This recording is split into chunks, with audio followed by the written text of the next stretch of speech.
general, the class, probably in a seated position, and just have them ground. So this is called Sukhasana. It's just crisscross applesauce, and then have them take their hands to the tops of their thighs.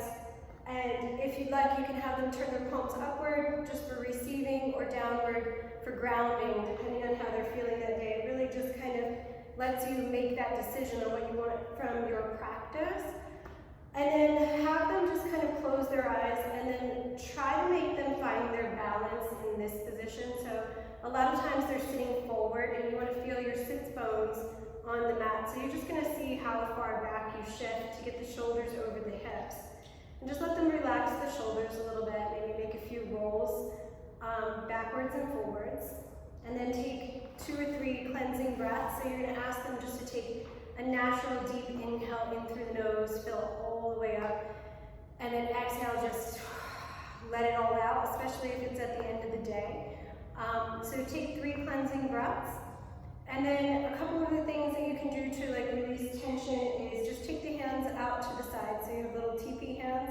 Drop your right ear to your right shoulder.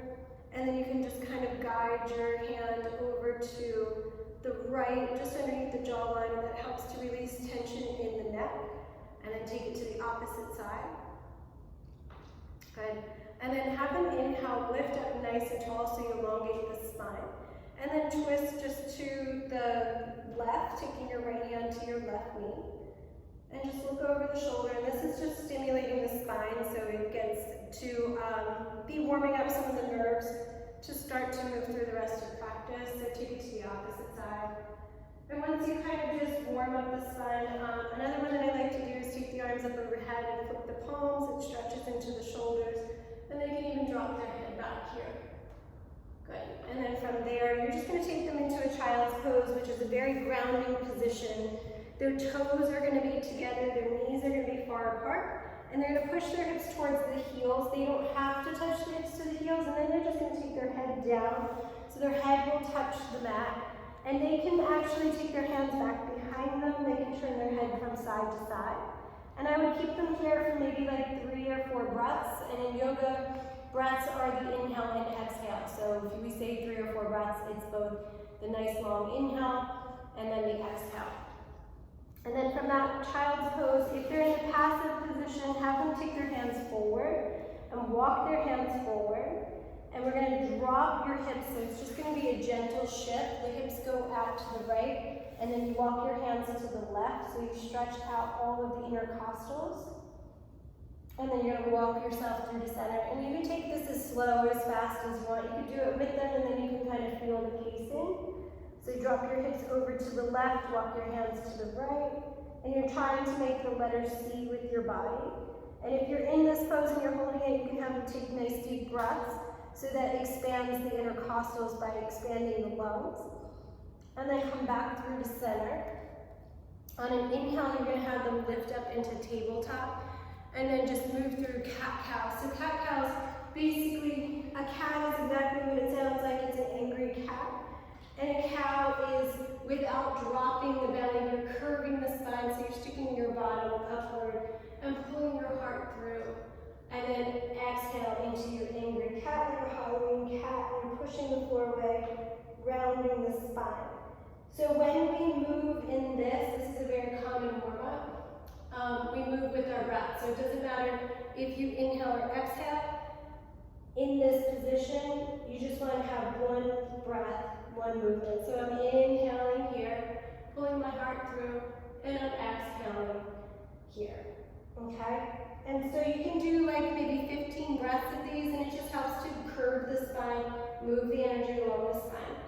And then have them come to a neutral tabletop position, and this starts to stretch into the shoulders. It's called thread the needle. So you're going to reach your right arm out to the right, thread the needle, so your cheek's going to come onto the mat, and you're just going to let them be in this position for a few breaths. Their hand can extend or come upward or touch out to the side.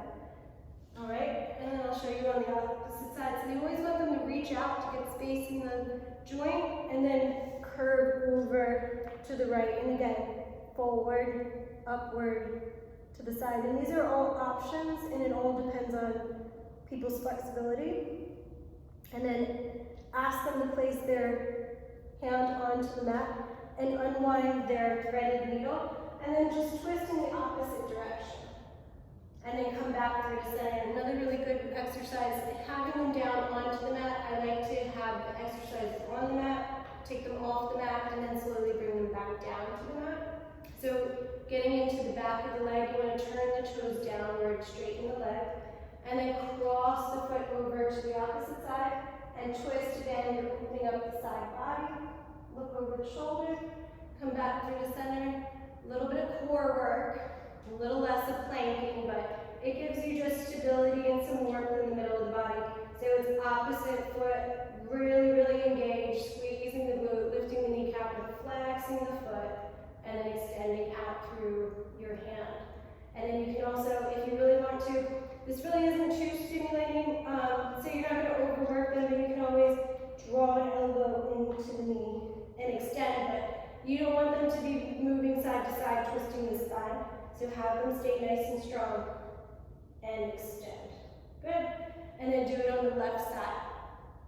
All right, from there, you can have them extend their hands a little bit longer than where they are and drop their right hip down to their right wrist.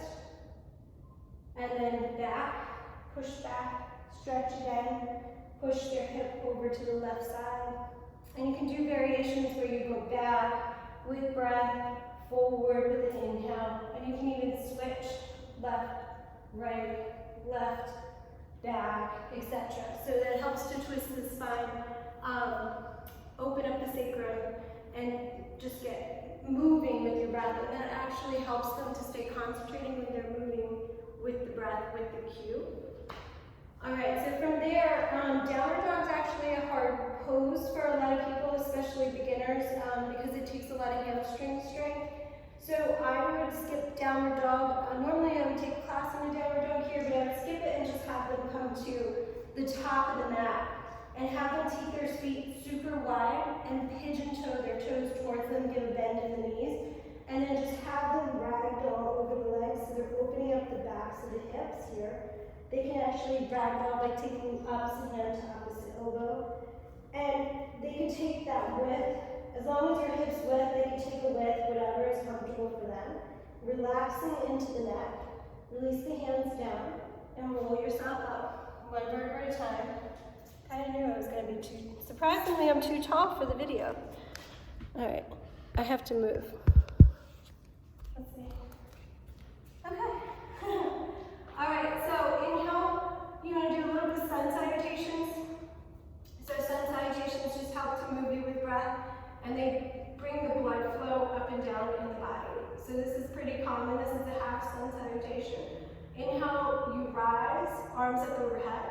As you exhale, you touch your hands down to the mat. Then you inhale, lift and lengthen. So you're pulling your chin away from your chest. And I say a lot of times, like imagine you're leaning over a pool to see what's in the deep end. And then exhale, fold forward. And then inhale, come all the way up to stand with your arms up overhead. And then exhale, bring your hands to the heart. And you can do like 5 or 6 of these. And it just kind of like unifies the room, unifies the breath, and kind of gets them moving in a pattern. Inhale all the way up to stand. Exhale, bring your hands to the heart. Good. Another one to do after that is you can kind of get into their legs, build some warmth in their legs. Not a ton, but chair pose is nice. You can bring their hands to the heart, chair pose. You can pulse them in chair pose. You can have them step back from chair pose, place their hands onto the mat. And then you want to stretch into their hamstrings. So you kind of want to go around the body. You basically do the spine. You know, you got some blood flow. You did a little bit of core. So I would definitely go hamstrings, hips, quads from there. And you can mix it up with things that you did in, you know, Pilates or any of the other things. So hips towards the heels, hips as square as possible. And then I like to go from there into a little bit of pyramid pose. And then a balancing pose right here, so you can have them just standing on one leg and lifting their other leg. And then a lot of ways in which I build kind of confidence is just walk your hands back, maybe touch your ankle, maybe anything, even for a second. And then exhale, come right back into your forward fold. And always rise up. I always like to rise up. It just gets the blood flow moving again. Exhale, bring your hands to the heart. All right, so you can do that again. So everything you do on the right side, we'll do on the left side. So we brought our hands to our heart, step back, drop the back knee down, shift back, shift forward, exhale, draw both legs towards straight. Good, hold that. Refine it by drawing your right hip forward, left hip back, and then come into your forward fold split, pointing the toes, squaring the hips, and testing the balance. And you can make this pace as slow or as fast as you like, and then come back into your forward fold. All right? Inhale, breathe in, come all the way back up. And exhale, bring your hands to the heart. All right, so I would stick with the hatha form of vinyasa, which keeps you stepping back from the top of the mat. So every time you get done, you should end up at the top of the mat. All right, so when you inhale all the way up, have them touch down, and then you'll cue them to step back with their, whichever leg you're doing, say you're doing the right side, step back with the opposite leg. All right, so we're gonna go into a low lunge here. So we'll drop our back knee down, take our arms up overhead. All right, so there's a couple of different things you can do here. You can have them take their arms back behind them and just kind of turn this into a little backward bend. You can have them stay upright and twist. Twisting the spine is really good too. There's just a lot of different things that you can do here. And then bring them into a hip stretch. So both hands to the inside of the front foot and then heel